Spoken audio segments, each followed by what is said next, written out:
Vamos a hablar con el psicólogo Pablo Melicchio. Pablo, ¿qué tal? Muy buenas tardes. Acá estamos con Anita Siciliani y Pía Slapka desde IP.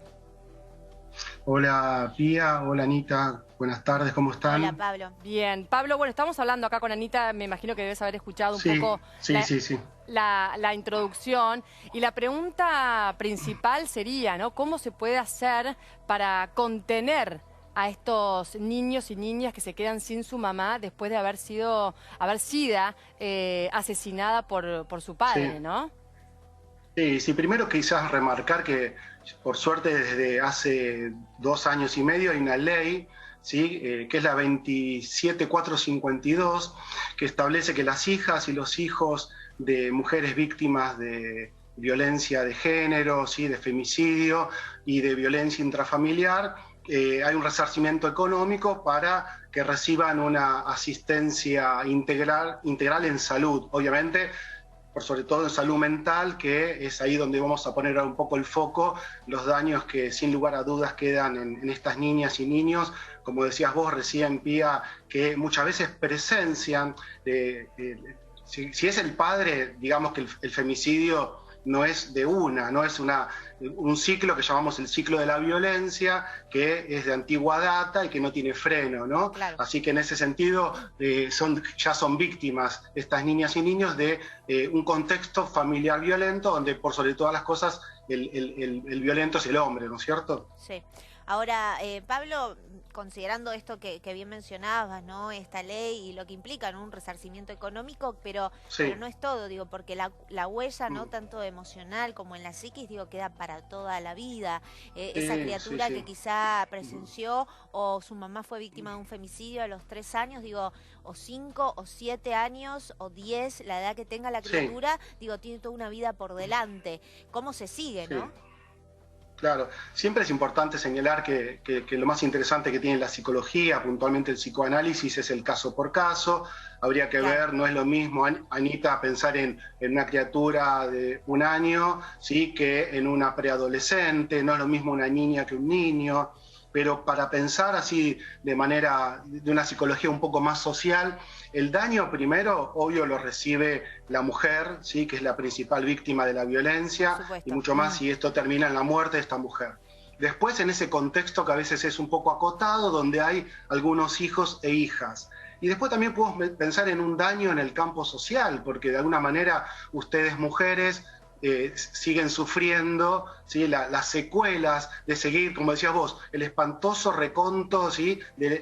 Bueno, tanto, ¿no? Seguimos contando mujeres muertas. El campo social también está dañado. Y por otro lado, también los hombres, de esto se habla poco, pero yo me siento interpelado cada vez que aparecen estas cuestiones, me sigo planteando, ¿sí? ¿Dónde crecí? ¿Cuál fue la información que recibí? De alguna manera, todo el campo social está dañado, desde la mujer pero, perdón, Pablo, y lo que hay detrás. Sí, perdón que te interrumpa, y algo que lo he charlado mucho con Pía, le digo, detrás detrás del vivo, de que me genera, a mí en lo personal, no sé si alguien también tiene esa inquietud, pero digo, ponele, es una criatura que se quedó sin su mamá y su papá es el femicida de su mamá. Esa criatura, digo, dando una suposición que ha pasado seguramente en muchos casos, se queda con sus abuelos, no sé, maternos, abuelas.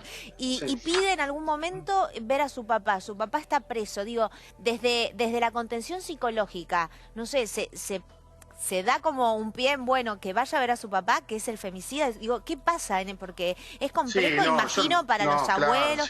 Por poner solo un ejemplo, ¿no? Sí, está buenísimo, Anita, pero yo digo, en ese caso, me parece que los niños son víctimas también, esa niña, ese niño, no tienen que entrar en contacto con ese papá. Obviamente estamos pensando un ejemplo, sí, pero totalmente. no vamos a confrontar a una criatura, ¿sí? Con un asesino, con alguien que dañó tan gravemente a una mujer y por lo tanto dañó el entramado familiar. Claro, y sin lugar a dudas, ¿sí? Vamos a tener como dos caminos posibles. Una niña o un niño, ¿sí? Que se presente como vulnerable a través de los años, o también una niña o un niño, por sobre todo un niño, que es más común, que se identifique al padre y que también ahí tengamos otro macho violento. Así que creo que son esas dos las líneas a pensar. Bien, no quiero Pablo, decir que toda niña después va a ser vulnerable y todo varoncito va a ser violento, pero ese entramado es el que hay que también ir pensando, ¿no? En esas criaturas. Hay que conservar ahí, me imagino, mucho la psiquis de los chicos, ¿no? En una situación así.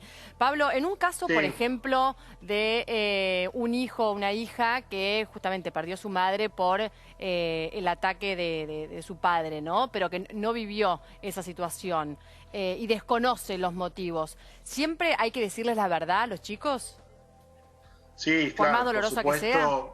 Por más dolorosa que sea, siempre, digamos, siempre hay que saber dosificar de acuerdo a la capacidad simbólica que tenga la criatura. Obviamente, como decíamos hace un rato, explicarle a una nena, a un nene, cuando todavía está en etapa primaria, digamos, entre el año y medio, 2 años, a los 5 o 6 años, ahí el aparato psíquico todavía no está del todo construido, por eso en general no tenemos recuerdos anteriores a los 4 o 5 años, recuerdos conscientes, marcas orgánicas tenemos. Claro. No, el hecho de no haber presenciado la violencia no quiere decir que una niña o un niño no se haya chupado esa angustia que tenía esa mamá por la violencia.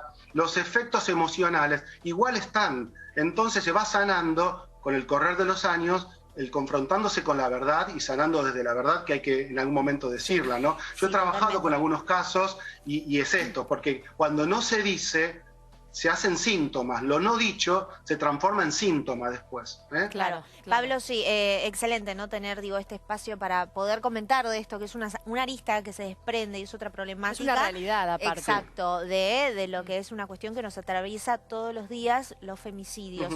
Ahora, me quedo con esto que decías, ¿no? Que, digo, el femicidio es el desenlace final, porque hay un terreno previo de violencia, ¿no? Que pueden hacer desde lo simbólico, lo verbal y que termina en un femicidio, insisto, el desenlace final y fatal, pero todo ese entramado previo también lo sufren las criaturas. Y la importancia, ¿no? Después de esta contención por todos lados. Es más que necesaria y poder dar esta charla también. Muchísimas gracias, Pablo, por esta comunicación. No, un gusto y pensar los efectos. Esto decía, no es para cerrar, el efecto dominó. Detrás de la muerte y el asesinato y el femicidio queda todo un contexto familiar para sanar, ¿sí? Claro, todas las consecuencias que eso trae. Muchísimas gracias, Pablo. Te agradecemos mucho la comunicación. No, que estén bien, por favor. Gracias. Todo un entramado. Muy interesante lo que dijo, ¿no? Que hay una ley en donde se los resarce económicamente, ¿no? Donde tienen un presupuesto. Totalmente, sí. Eso os digo necesario, pero todo lo demás es desgarrador, ¿no? Y esto de todo un entramado familiar para sanar, nada más y nada menos con todo lo que implica, ¿no? Sanar. Sí, que yo...